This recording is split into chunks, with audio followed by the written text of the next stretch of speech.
लेकिन जब हम प्रार्थना करते हैं ना, परमेश्वर की सामर्थ पाते हैं।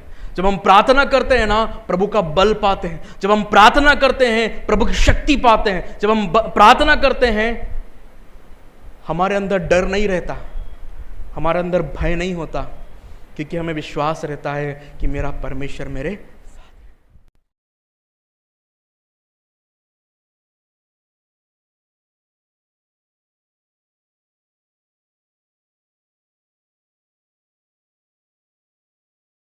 सबको जय मसीह की।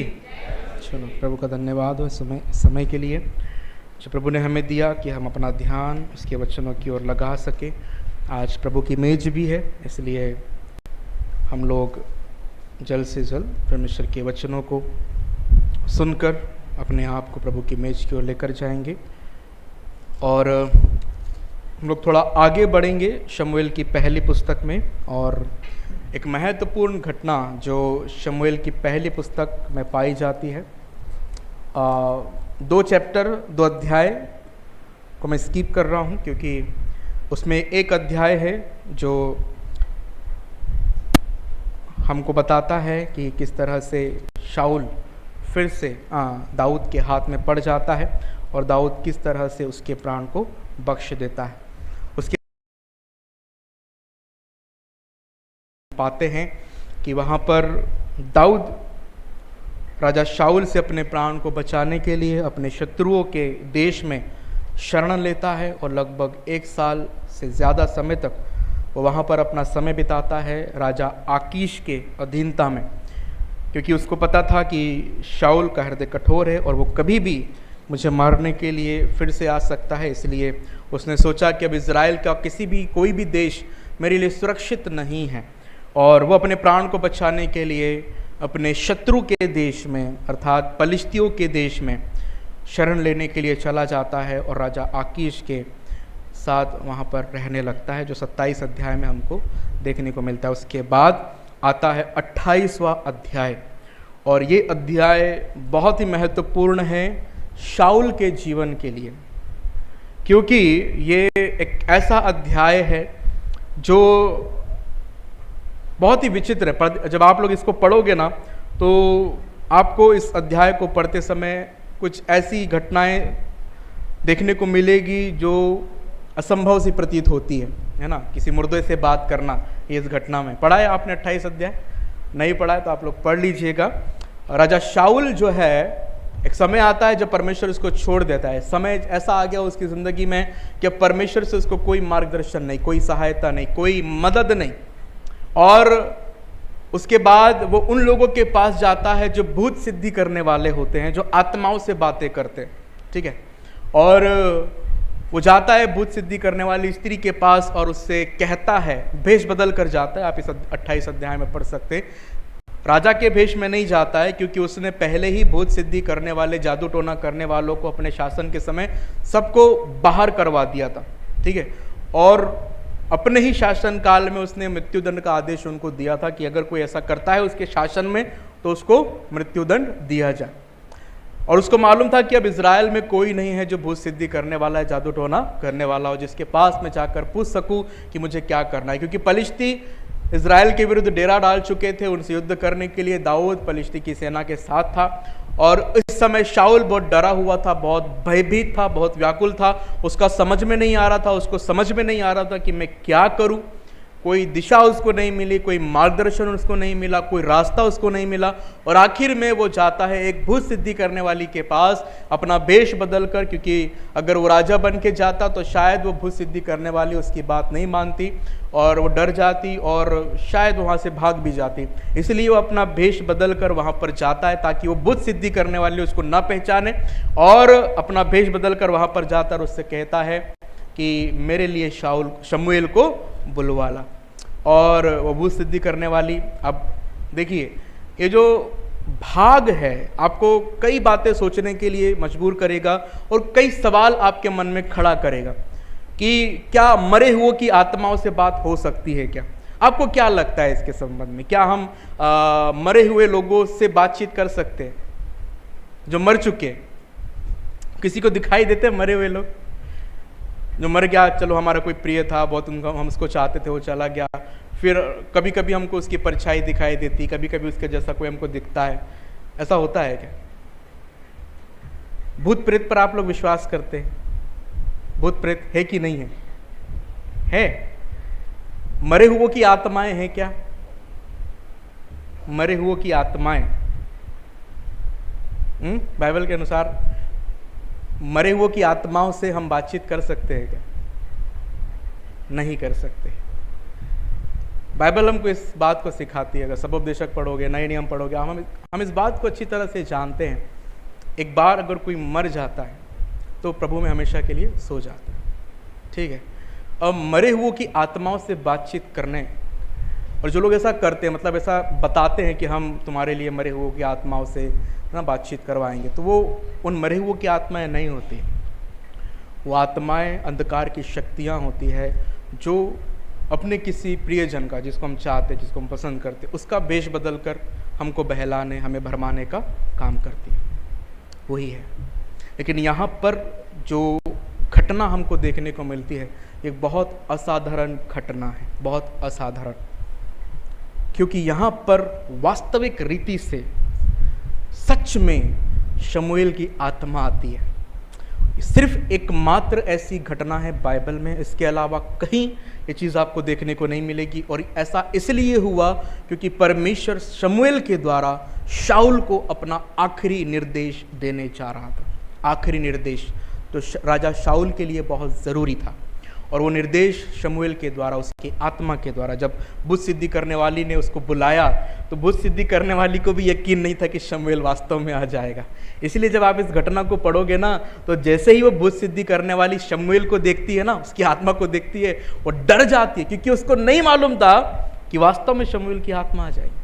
उसको ऐसा लग रहा था कि जो आत्मा हमेशा उसके पास आती है भेष बदल बदल कर इसके उसके लोगों का, वही आत्मा शमूएल का भेष बदल कर भी आएगी और शाऊल को जो बातें उससे पूछना है वो उसको बताएगी, ठीक है। तो बुद्ध सिद्धि करने वाली इस भ्रम में थी, लेकिन जैसे ही उसने शमूएल को देखा वो डर गई और जोर से चिल्लाने लगी, और उसके बाद वो शाऊल को भी पहचान जाती है कि तूने मुझसे ये क्या काम करवाया। इस घटना को जब आप पढ़ोगे ना ध्यानपूर्वक, तो आपको ये चीज़ें इस घटना में देखने को मिलेगी। तो ये एक बहुत असाधारण घटना है, और हम इस बात को जानते हैं कि हमारा परमेश्वर सब कुछ करने में संभव, इसके लिए कोई भी काम ऐसा नहीं है जो असंभव ना हो। हर चीज़ वो कर सकता है, अपनी इच्छा अपनी योजना के अनुसार वो सब कुछ कर सकता है। लेकिन ये एकमात्र ऐसी घटना है जो इस संसार में अब तक हुई है कि मरे हुए की आत्मा एक बुद्ध सिद्धि करने वाली ने बुलाई, और शमूएल के द्वारा उसको, मतलब शाऊल को एक आखिरी निर्देश दिया गया जो परमेश्वर की ओर से था। क्योंकि शाऊल का जो जीवन था, हम लोग पहले भी उसके जीवन के बारे में मनन कर चुके हैं कि कितना नैतिक स्तर से वो गिर चुका था, कितना उसका जीवन त्रासदी की ओर बढ़ता हुआ चला गया था, और कितना उसने अपने जीवन में अपराध किया, पाप किया। कुछ गलतियां हैं जो सिर्फ इस घटना में हमको देखने को मिलती है, जिसके ऊपर हमें अपने ध्यान को लगाना बहुत ज़रूरी है, और वो चीज़ें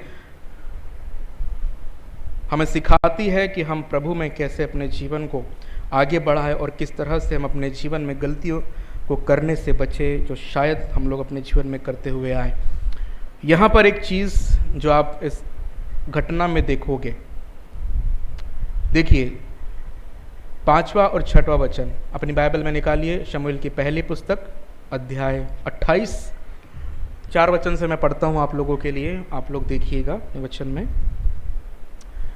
जब पलिश्ती इकट्ठे हुए और सुनेम में छावनी डाली, तो शाऊल ने सब इजरायलियों को इकट्ठा किया और उन्होंने गिलबो में छावनी डाली। पलिश्तियों की सेना को देखकर शाऊल डर गया और उसका मन अत्यंत भयभीत हो गया और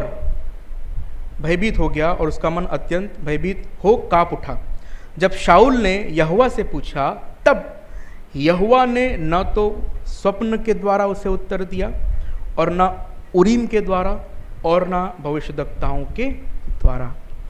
तब शाऊल ने अपने कर्मचारियों से कहा, मेरे लिए किसी भूत सिद्धि करने वाली को ढूंढो कि मैं उसके पास जाकर उससे पूछूं।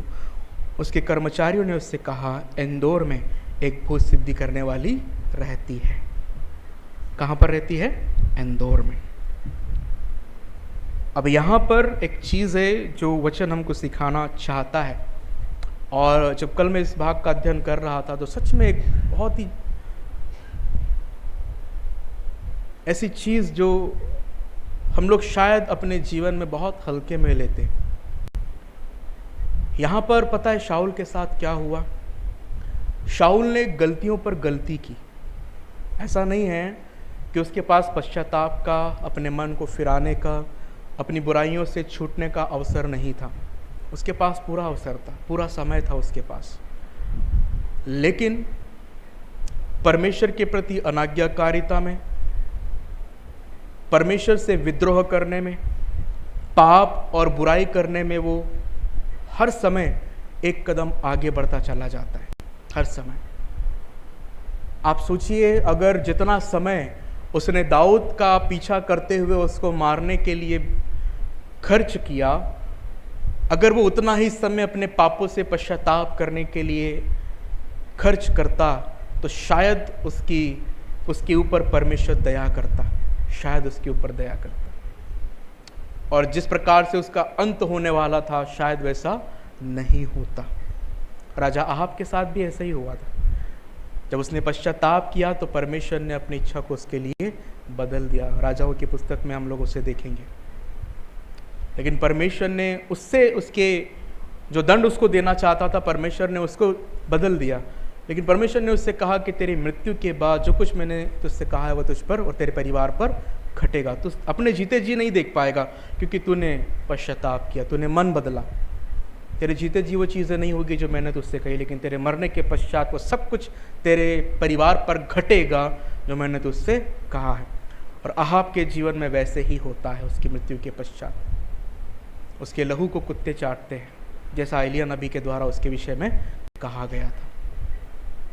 लेकिन जब उसने पश्चाताप किया तो जो दंड या दुख या जो पीड़ा उसको देखनी थी वो उसने नहीं देखी। शायद अगर शाऊल भी अपने जीवन में ऐसा कुछ करता, उस समय जो उसने दाऊद का पीछा करते समय उसको मारने के लिए खर्च किया, उस समय में अगर वो अपने आत्मचिंतन करता, अपनी बुराइयों के ऊपर विचार करता, अपने पाप के ऊपर ध्यान करता और उन तमाम बुराइयों के लिए, अपराधों के लिए, पापों के लिए अगर वो पश्चाताप करता तो शायद परमेश्वर थोड़ा उस पर दया करता। लेकिन शाऊल अपने जीवन में बुराइयों पर बुराई, पाप पर पाप करता चला गया, उल्लंघन पे उल्लंघन परमेश्वर की आज्ञाओं का वो करता चला गया।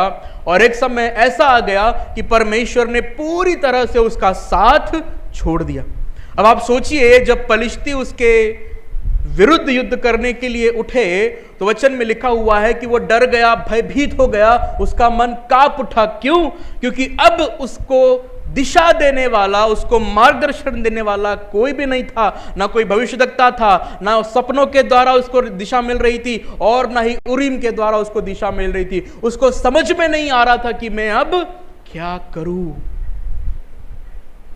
ये चीजें हमको बताती है कि अगर हम परमेश्वर का साथ छोड़ दें, अगर हम परमेश्वर को नजरअंदाज करें तो हमारे साथ परिस्थिति कितनी भयभीत और कितनी भयंकर हो सकती है। और आपको पता है हम परमेश्वर को नजरअंदाज कब करते हैं? कब करते हैं नजरअंदाज हम?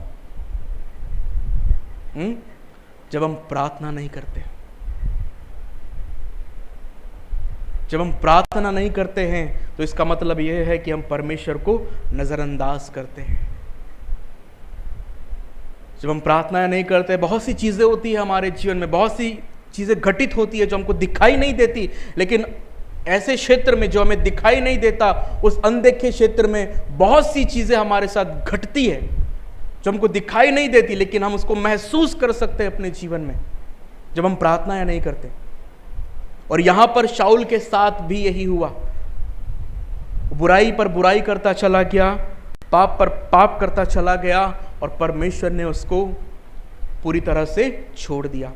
ये चीजें हमको सिखाती है कि यदि हम अधर्म का रास्ता नहीं छोड़ते, यदि हम बुराई से अपना मन नहीं फिराते, यदि हम पाप करने से अपने आप को नहीं रोकते, ध्यान रखिएगा हमारी दुहाइयां परमेश्वर के पास कभी भी पहुंच नहीं पाएगी। क्योंकि यशायाह भविष्यद्वक्ता की पुस्तक में परमेश्वर कहते हैं कि तुम्हारे पापों ने उसका मुंह हमसे ऐसा छुपा लिया है कि वो हमारी नहीं सुनता। शाऊल पाप पर पाप करता चला गया, बुराई पर बुराई करता चला गया और उसने परमेश्वर को नज़रअंदाज किया। और यही कारण था कि परमेश्वर ने उसकी एक भी ना सुने, ना सपनों के द्वारा उसको बताया, ना उरीम के द्वारा, और ना ही किसी भविष्यद्वक्ता के द्वारा उसको बताया कि उसको क्या करना है। और जब प्रार्थना नहीं करते तो यही होता है। इस घटना में 3 महत्वपूर्ण चीज़ें हैं जो प्रार्थना न करने के कारण। शाऊल अगर परमेश्वर को पुकारता, परमेश्वर की ओर मुड़ता, परमेश्वर के सम्मुख जाकर पश्चाताप करता और प्रभु से मांगता कि प्रभु मुझे बता कि मुझे क्या करना, शायद उसके जीवन में प्रभु कोई रास्ता उसको दिखा सकता था, लेकिन उसने ऐसा कुछ भी नहीं किया। सबसे पहली चीज़ जो आप इस घटना में देखोगे जो शाऊल के साथ हुई, जब उसने परमेश्वर को नज़रअंदाज करना शुरू किया ना, तो उसका विश्वास गलत जगह पर चला गया। गलत जगह मतलब बुद्ध सिद्धि करने वाली। और ऐसा हमारे साथ भी होता है। जब हम प्रार्थना नहीं करते हैं ना, हमारा विश्वास भी गलत जगह पर चला जाता है, गलत दिशा में हम लोग चलने लग जाते हैं, गलत लोगों के ऊपर हम भरोसा करते हैं जब हम लोग प्रार्थना नहीं करते। जब हम प्रार्थना नहीं करते हैं तो शायद कभी कभी हम अपना भरोसा पैसों पर भी रखने लगे।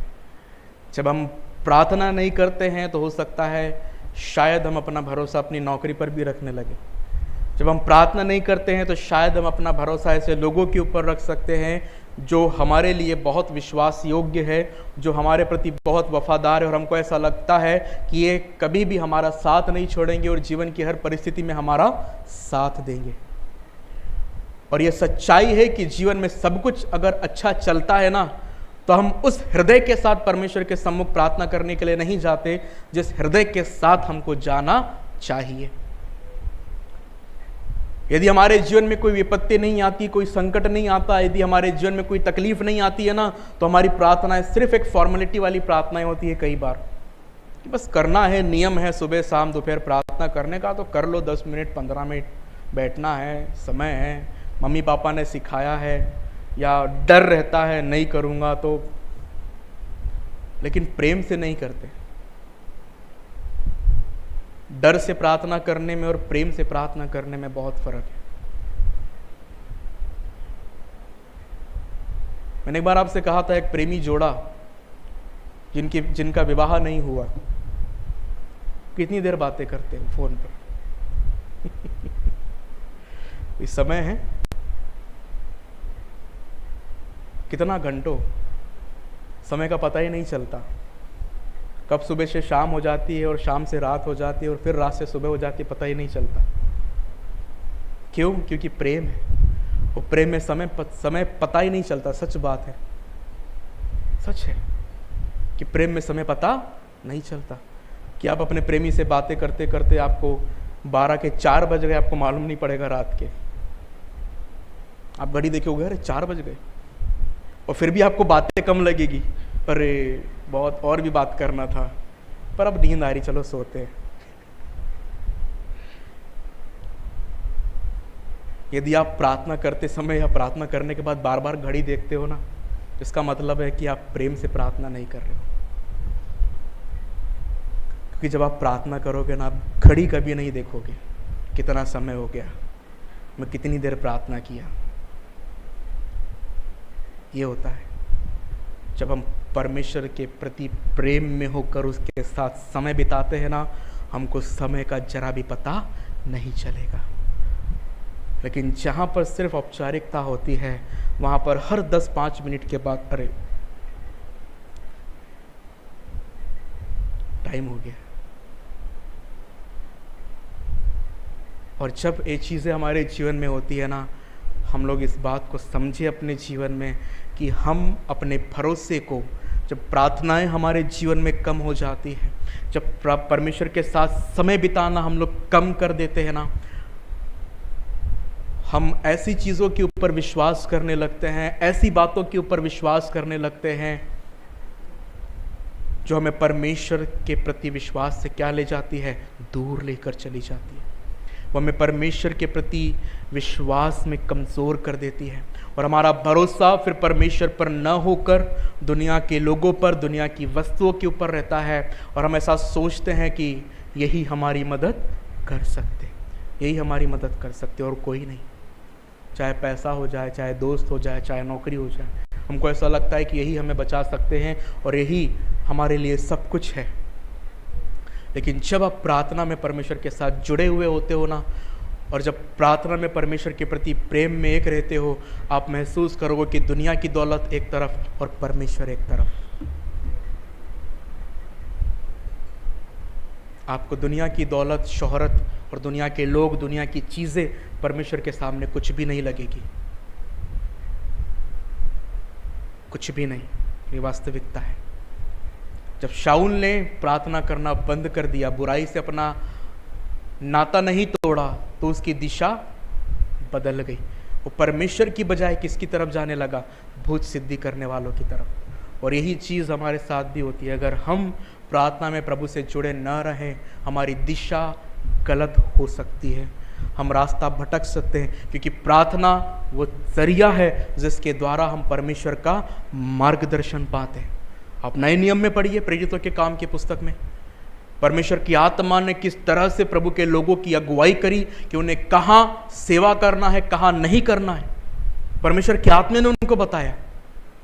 और पुराने नियम में भी आप कई ऐसी घटनाओं को देखोगे जहां पर परमेश्वर के नबियों ने, परमेश्वर के दासों ने, प्रभु के भविष्यद्वक्ताओं ने लोगों को बताया कि तुमको क्या करना चाहिए और क्या नहीं।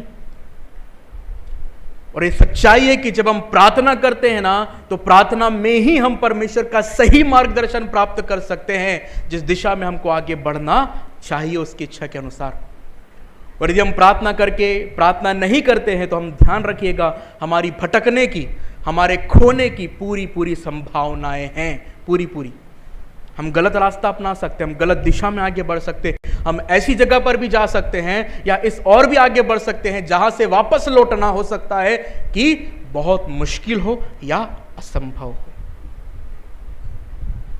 और ये तब होगा जब हम प्रार्थना नहीं करते। हम प्रभु का मार्गदर्शन बिना प्रार्थना के कभी भी प्राप्त नहीं कर सकते। इसलिए यदि आपको प्रभु का मार्गदर्शन पाना है ना, उससे प्रार्थना करना बहुत जरूरी है।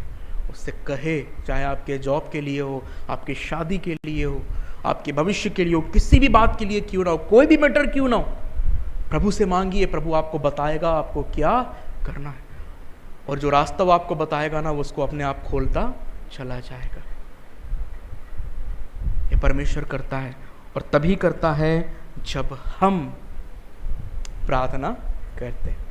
शाऊल ने प्रार्थना करना बंद कर दिया, शाऊल ने परमेश्वर को नज़रअंदाज करना शुरू कर दिया, और इसीलिए उसका भरोसा, उसका विश्वास एक गलत जगह पर चला गया। और दूसरी चीज़ कि उसकी दिशा बदल गई, वो अपनी दिशा से भटक गया। और तीसरी एक और चीज़ होती है, जब उसने परमेश्वर को नज़रअंदाज करना शुरू किया, और जब परमेश्वर को पूरी तरह से नज़रअंदाज कर दिया और प्रार्थना करना एक तरीके से पूरी तरह बंद कर दिया, तो एक तीसरी और महत्वपूर्ण चीज उसके जीवन में उसके साथ होती है, जो हो सकता है बहुत से लोगों के साथ हो। चलिए वचनों को देखिए, क्या लिखा हुआ है 5वें वचन को, 5वें और 6वें वचन को। 5वां वचन स्क्रीन पे लगाना। लिखा हुआ है, पलिश्तियों की सेना को देखकर लिखा हुआ है, शाऊल क्या हो गया? डर गया, और उसका मन अत्यंत भयभीत हो कांपने लगा। वो डर गया और भयभीत होकर कांप उठा, अत्यंत भयभीत हो कांप उठा। ये जो अत्यंत शब्द है ना, इसकी गहराई को नाप लेना। सिर्फ ऐसा ही नहीं लिखा हुआ है कि वो भयभीत हो कांप उठा, लेकिन ऐसा लिखा हुआ है कि अत्यंत भयभीत हो कांप उठा। अत्यंत मतलब ये उसके डर की सीमा को बताता है, उसकी तीव्रता को बताता है, और इस बात को बताता है कि वो कितना भयभीत था अपने जीवन में। किस बात के कारण? वो इस बात से भयभीत नहीं था कि पलिश्ती लोग उसके विरुद्ध छावनी डाले हुए उस युद्ध करने के लिए चढ़ आए हैं, वो इस बात से भयभीत था कि अब उसकी मदद करने वाला, उसको दिशा देने वाला, उसको रास्ता बताने वाला अब उसके साथ कोई भी नहीं रहा, कोई भी नहीं रहा। इस बात से भयभीत था कि अब मैं किसके पास जाऊं, शमूएल मर गया, परमेश्वर ने भी मेरा साथ छोड़ दिया, अब ना तो किसी भविष्यद्वक्ता के द्वारा, ना ही उरीम के द्वारा और ना ही सपनों के द्वारा मुझसे बातें करता है। अब मैं क्या करूं, क्या करूं मैं? उसके बाद फिर वे कदम उठाता है। ये चीजें हमको बताती है कि जब हम परमेश्वर को नजरअंदाज करते और प्रार्थना नहीं करते हैं ना, इस संसार में हम भी भय से भर जाते हैं, डर से भर जाते हैं। चिंताएं, निराशाएं, हताशाएं हमको घेर लेती है और हम उसमें दबते चले जाते हैं। ये होता है जब हम प्रार्थना नहीं करते, लेकिन जब हम प्रार्थना करते हैं ना, परमेश्वर की सामर्थ पाते हैं। जब हम प्रार्थना करते हैं ना, प्रभु का बल पाते हैं। जब हम प्रार्थना करते हैं, प्रभु की शक्ति पाते हैं। जब हम प्रार्थना करते हैं, हमारे अंदर डर नहीं रहता, हमारे अंदर भय नहीं होता, क्योंकि हमें विश्वास रहता है कि मेरा परमेश्वर मेरे साथ है। कि जब हम प्रार्थना करना छोड़ देते हैं या परमेश्वर को नज़रअंदाज करना शुरू कर देते हैं ना, तब डर और भय हमारे हृदय में, हमारे जीवन में जगह बना लेता है और हमको पूरी तरह से घेर लेता है। और फिर हम छोटी छोटी बातों के कारण भी बहुत व्याकुल और बहुत भयभीत हो जाते हैं। छोटी छोटी बातों के कारण। क्या शाऊल ने इसके पहले पलिश्तियों से युद्ध नहीं किया था? किया था और विजय भी हुआ था। आप पुराने चैप्टरों में पढ़ सकते, इसके पहले के चैप्टरों में वो पलिश्तियों से लड़ा भी और विजय भी हुआ। लेकिन यहाँ पर वो इसलिए भयभीत हुआ, इसलिए व्याकुल हुआ, इसलिए इतना डरा, क्योंकि उसको मालूम था कि परमेश्वर ने पूरी तरह से मेरा साथ छोड़ दिया है, पूरी तरह से। और यही चीज़ें होती है जब हम अपने जीवन में प्रार्थना करना कम कर देते हैं या प्रार्थना करना ही छोड़ देते हैं, या सिर्फ एक औपचारिकताएं हमारे जीवन में रह जाती है, वचन पढ़ने की या प्रार्थना करने की। हमारा भरोसा गलत लोगों पर, गलत वस्तुओं पर हो जाता है। हम अपनी दिशा से भटक जाते हैं और डर, भय, व्याकुलताएं, चिंताएं हमारे जीवन को पूरी तरह घेर लेती है। अब यहाँ पर जो चीज़ इसके बाद राजा शाऊल के जीवन में हुई, हम इसको इस बात को बताती है कि ये सब चीज़ें जब राजा शाऊल के साथ हुई ना, तो वो बहुत हताश हो गया। हताश, डेस्परेट जिसको कहते हैं। हताश होने का मतलब है, उसका अर्थ यह है पूरी तरह से आशा खो देना। आशा खो देना मतलब अब उम्मीद की कोई भी किरण दिखाई नहीं देना। कहने का मतलब यह है कि जब राजा शाऊल हताश हुआ, मतलब जब उसने अपनी ज़िंदगी में पूरी तरह से सब आशाएं खो दी, सब उम्मीद खो दी, तब उसने एक ऐसी चीज़ की जिसको करने के लिए उसने खुद मना किया था। अगर आप शमूएल की पहली पुस्तक के 15 अध्याय को पढ़ोगे ना, आप वहाँ पर पाओगे कि शाऊल ही था जिसने अपने शासनकाल में इन भूत सिद्धि करने वालों को, जादू टोना करने वालों को, बाजीगरों को अपने देश से, इज़राइल से बाहर निकलवाया था। वो खुद ही था उसको निकलवाने वाला।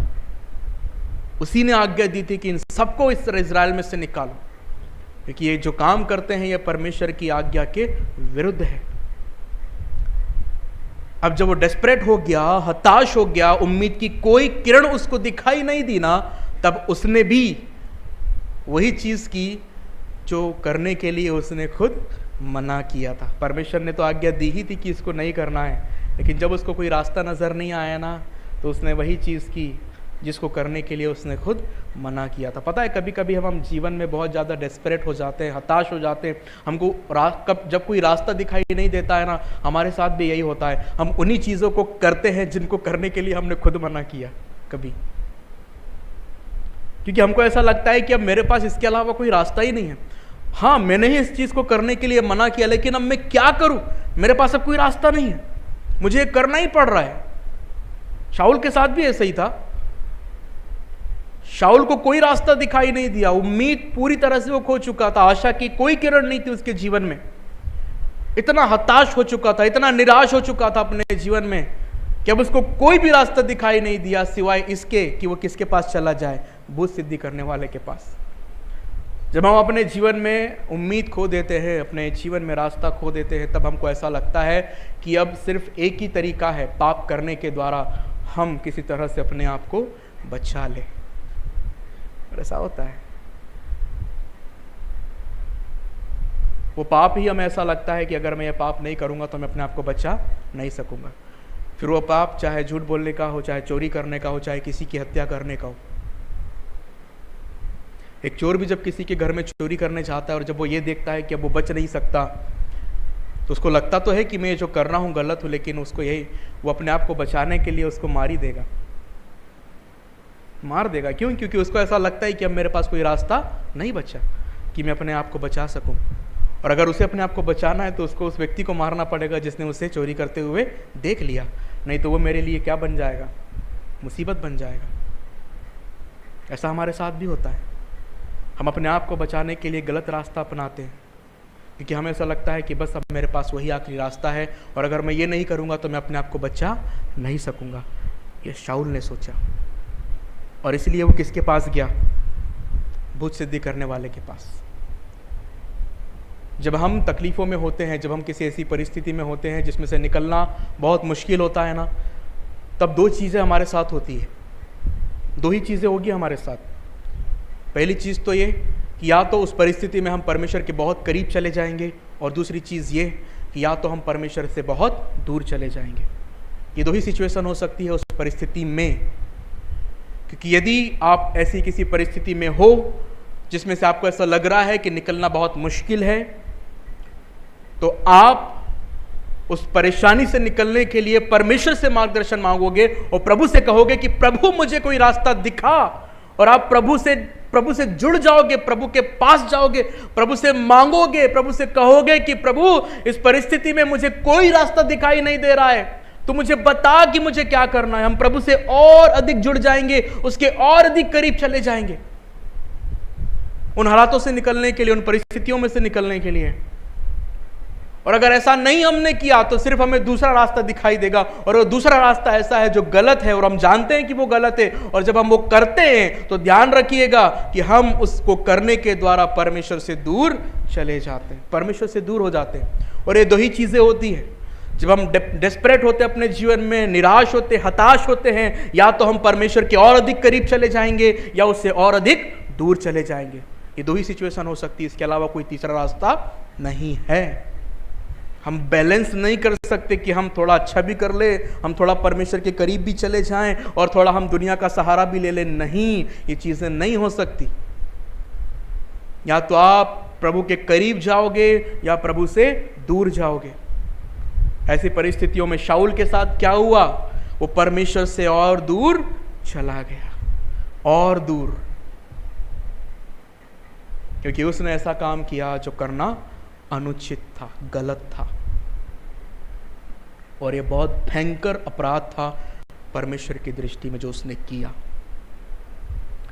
दाऊद के साथ पता है क्या हुआ? जब दाऊद भी ऐसी परिस्थिति में आया ना, दाऊद और अधिक परमेश्वर से जुड़ गया। निकालिए शमूएल की पहली पुस्तक अध्याय 30 और उसका वचन 4 और 6। देखिए पहले वचन 4 को, जब अमालेकी लोग दाऊद के लोगों को उठाकर ले गए ना, तो परिस्थिति ऐसी आ गई थी कि ये लोग जो दाऊद के साथ थे, जो 600 लोग दाऊद के साथ थे, उनमें से कुछ लोगों को अमालेकी लोग उठाकर लेके चले गए। तो जब ये चीजें हुई तो सब लोग जो दाऊद के साथ थे वो रोने लगे, और रोते रोते वो इतने कमजोर हो गए कि उनके अंदर रोने की और शक्ति ना रही, ऐसा लिखा हुआ है 4 वचन में।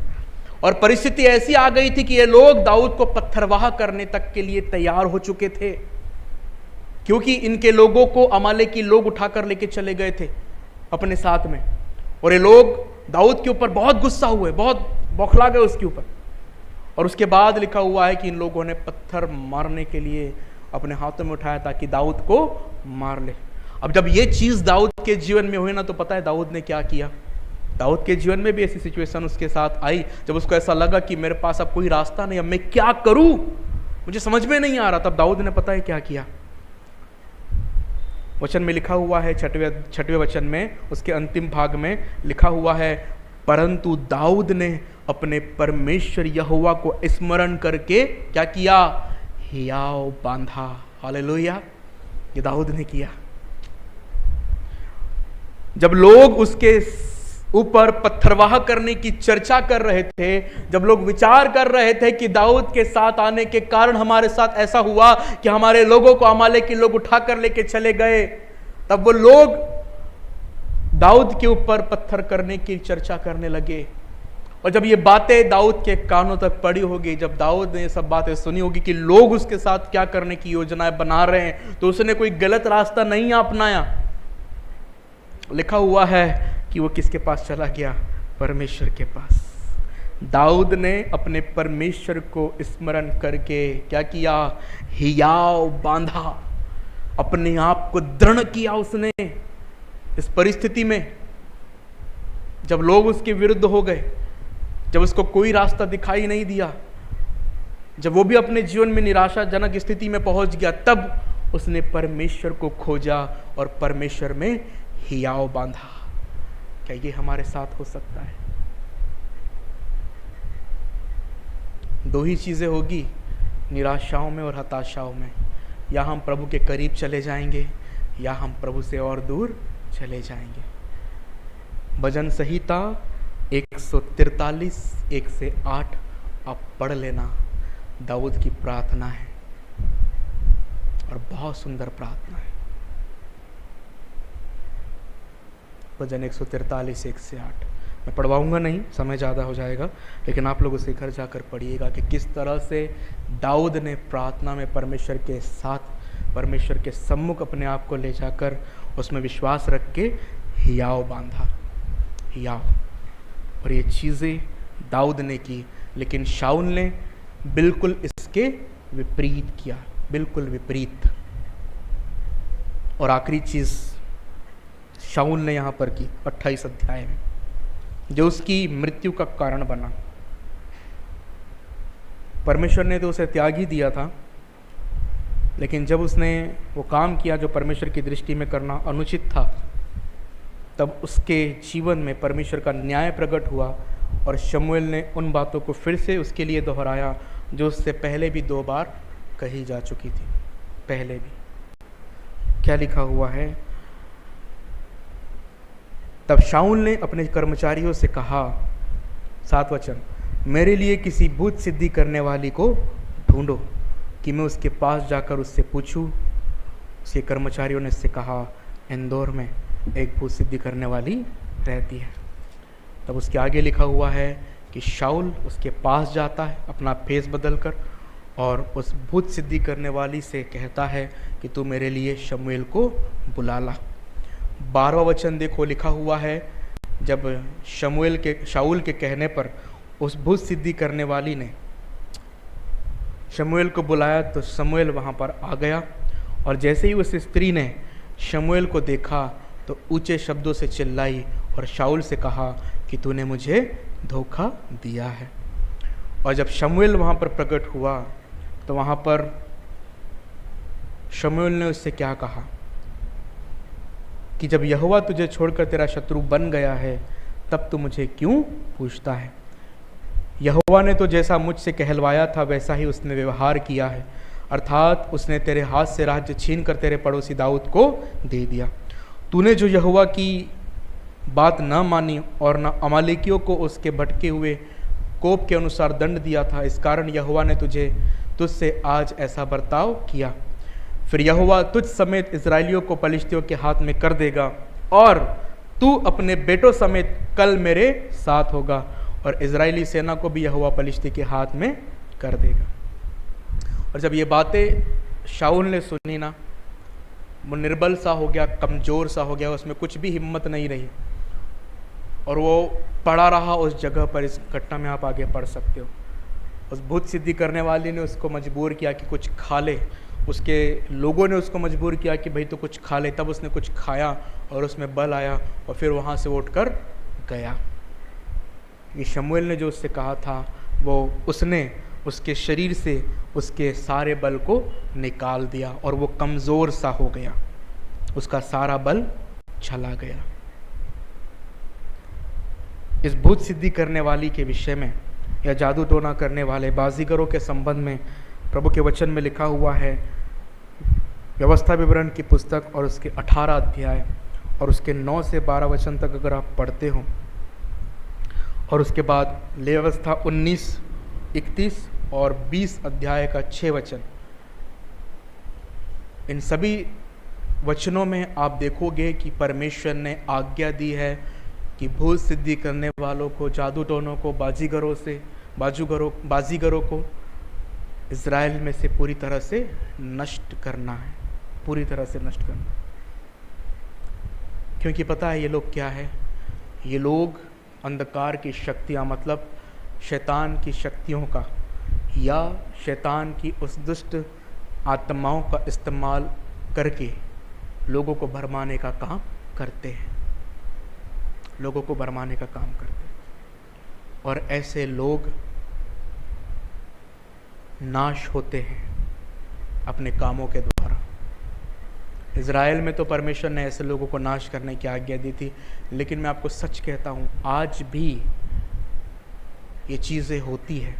आज भी ऐसा नहीं है कि ये सिर्फ पुराने नियम में था, आज भी ये घटनाएं होती है। आज भी जादू टोना करने वाले हैं, आज भी बाजीगर लोग हैं, आज भी भूत सिद्धि करने वाले लोग हैं,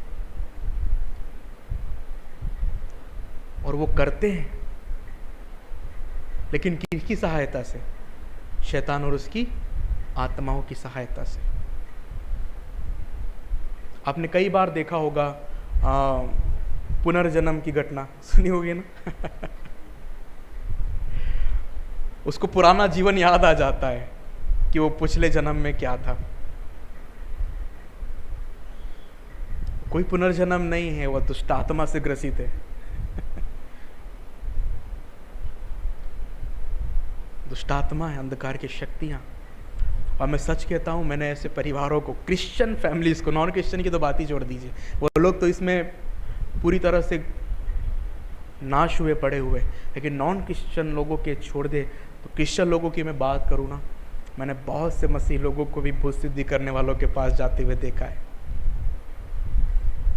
अब ये बातें सुनने में आपको लगता होगी कि ये तो इम्पॉसिबल है, ऐसा नहीं हो सकता, ऐसा कैसे कर सकता है कोई मसीह? वो तो बाइबल को जानता है, वो तो परमेश्वर को जानता है।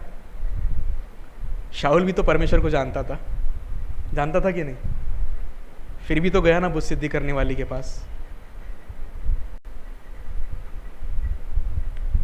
लोग करते हैं, और जब क्रिश्चियन लोग करते हैं ना, तब बहुत ज़्यादा दुख होता है, क्योंकि नॉन क्रिश्चियंस को तो ये बातें पता नहीं है कि वो जो कर रहे हैं वो गलत है, लेकिन मसीहियों को पता है कि वो जो करते हैं वो बहुत गलत है। और मैं सच कहता हूँ, ऐसे लोग अपने परिवार के साथ नाश हुए हैं, परिवार के साथ, क्योंकि ऐसे लोगों का साथ लेने वाले कोई भी व्यक्ति परमेश्वर के दंड, परमेश्वर के प्रकोप या परमेश्वर के न्याय से अपने आप को बचा नहीं सकते, नहीं। कई बार एक परिवार था जिसके जीवन में बीमारी बहुत दिन से थी, बहुत दिन से। क्रिश्चियन फैमिली, नॉन क्रिश्चियन का मैं उदाहरण नहीं दे रहा, ठीक? क्रिश्चियन फैमिली, बहुत दिन से वो बीमार थे, ठीक ही नहीं हो रहे थे। उनको किसी ने कहा कि उसके ऊपर बाहरी शक्तियों का प्रभाव है। खूब उन्होंने प्रार्थनाएं करवाई, कुछ असर नहीं पड़ा। जहाँ लोगों ने बोला प्रार्थना के लिए वो लेके गए, कोई फ़ायदा नहीं पड़ा, कुछ असर ही नहीं हुआ। उनकी हालत धीरे धीरे और बिगड़ती चली गई। किसी ने उनसे कहा कि फलाने गांव में फलाना बाबा रहता है, उसके पास जाओ, वहाँ पे जाने से ज़रूर ठीक हो जाएगा, क्योंकि वहाँ से आने के बाद कोई भी ऐसा लौटे, बीमार लौटे, ऐसा नहीं हुआ।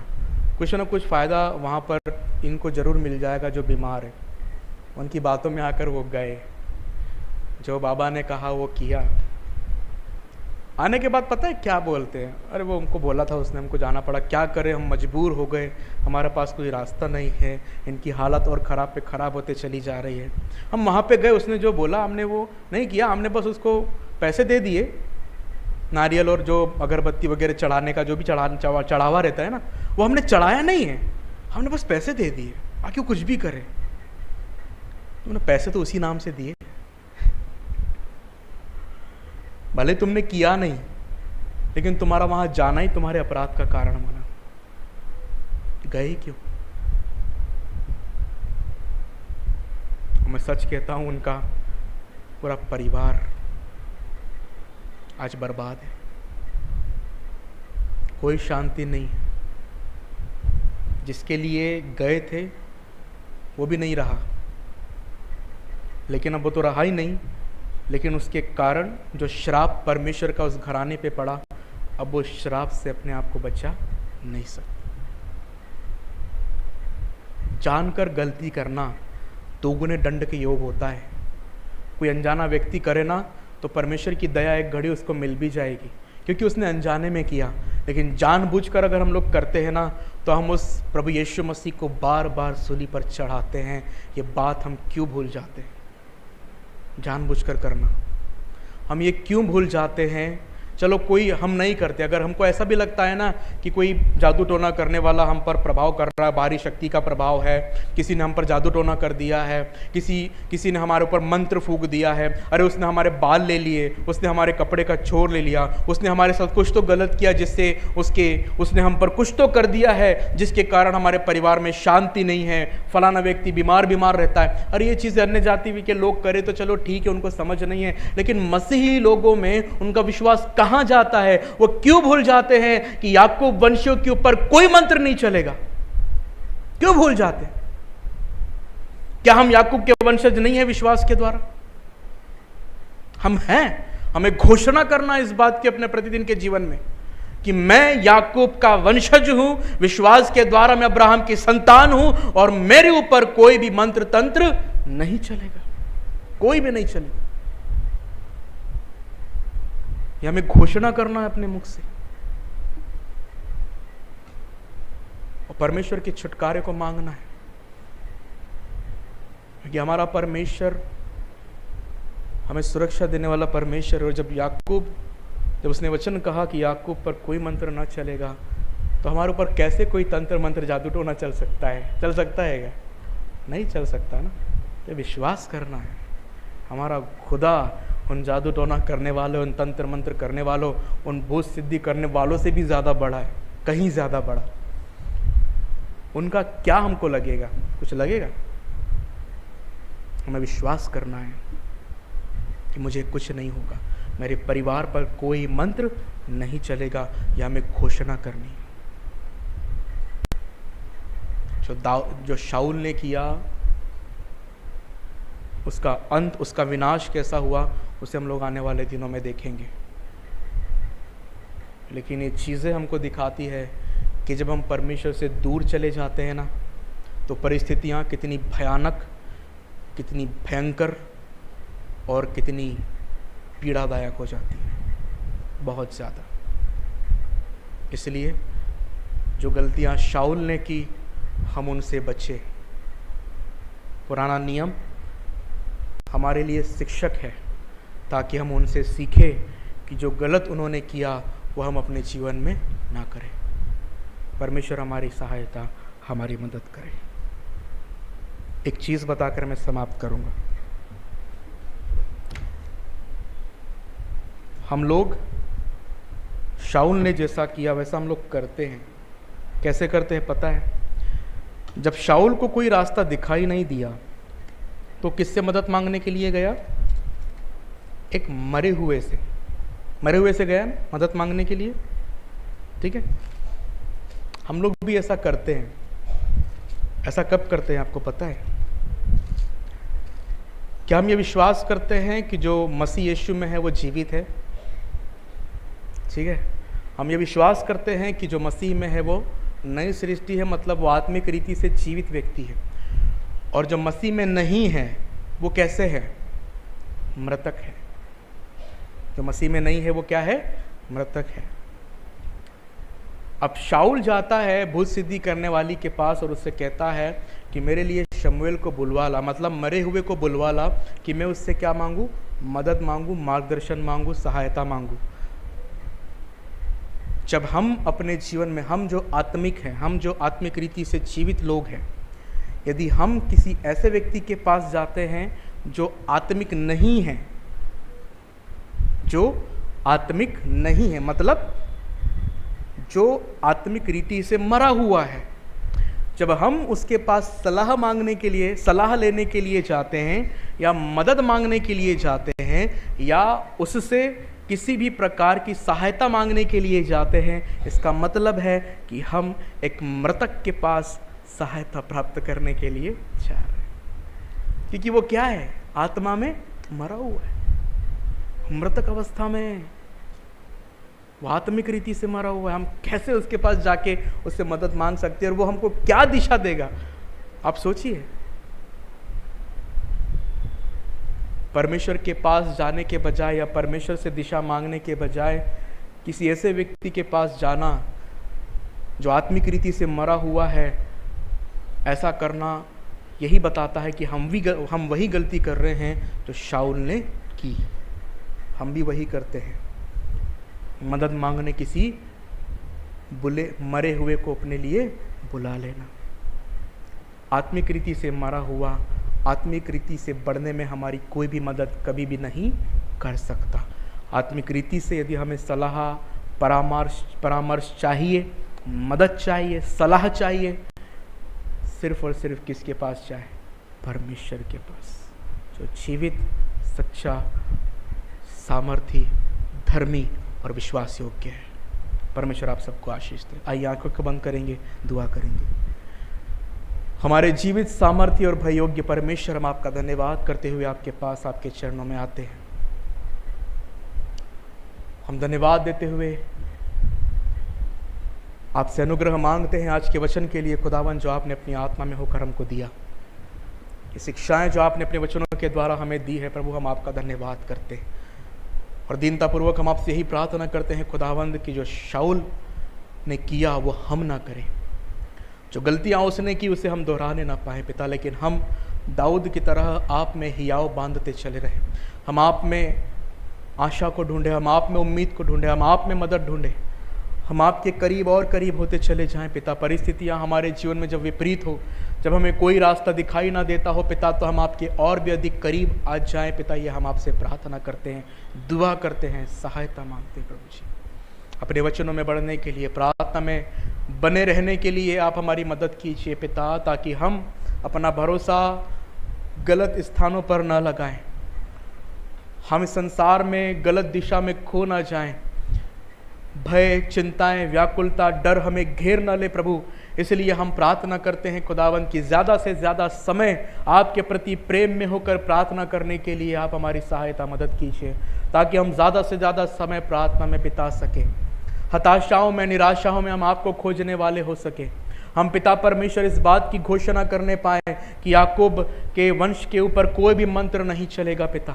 हम पिता परमेश्वर निराशाओं में आकर, हताशाओं में आकर कोई भी गलत रास्ता न अपनाए जैसे शाऊल ने अपनाया पिता। हम ये प्रार्थना करते हैं राजा, धन्यवाद देते हैं आपने हमारी दुआ को सुना, कबूल किया। सरादर महिमा आपको देते यीशु के नाम में मांगते हैं, आमीन।